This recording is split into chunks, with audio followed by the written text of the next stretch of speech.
અને સમાચારો માલધારી સમાજને લઈને હાલ અલ્પેશ ઠાકોર સંબોધન કરી રહ્યા છે, આવો સાંભળીએ।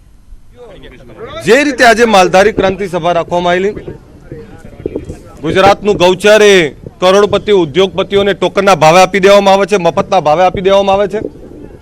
બીજી બાજુ જે ગાય માતા જેની પૂજા કરીએ છીએ આપણે, એમના માટે ગૌચર સુરક્ષિત નથી રાખવામાં આવતું। અમારી અનેક સમયથી માંગણીઓ છે।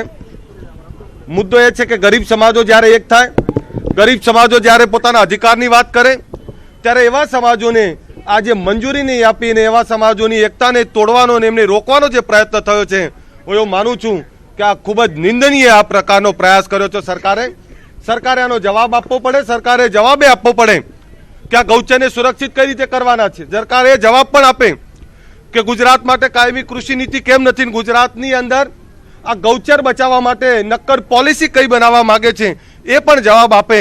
કારણ કે ગુજરાતના 290 થી વધારે ગામડાઓનું ગૌચર ગાયબ થયું છે। અનેક ગામડાઓનું ગૌચર હજુ વેચાવાની કગાર ઉપર છે અને ગાયો દર ભટકી રહી છે। એટલે એક બાજુ ગાયની પૂજા કરવાની વાત કરે છે સરકાર, અને બીજી બાજુ ગૌચરને આ રીતે વેચી રહ્યા છે। એટલે હું એવું માનું છું કે ગાયની પૂજા નથી કરતા, પરંતુ એક યા બીજી રીતે મૂંગા જાનવર સાથે પણ દ્રોહ કરવાનું આ સરકાર કામ કરી રહી છે।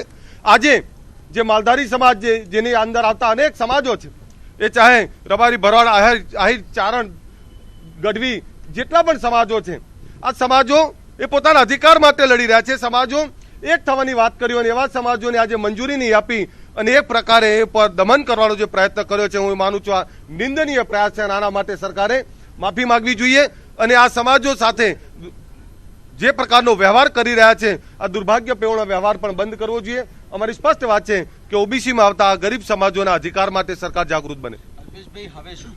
પરમિશન નથી પણ હવે શું? જો અમે છેલ્લા એકાદ વર્ષથી અમે ગૌચર બચાવવા માટે મુહિમ ચલાવી રહ્યા છીએ। અમારો પ્રયત્ન એ છે કે જે ઉદ્યોગપતિઓને જે વેચવામાં આવે છે ગૌચર, એ બંધ કરવામાં આવે। કારણ કે ઉદ્યોગપતિઓને ટોકનના ભાવે જે ગૌચર આપી દેવામાં આવે છે, એની સામાન્ય અમારી વાત છે।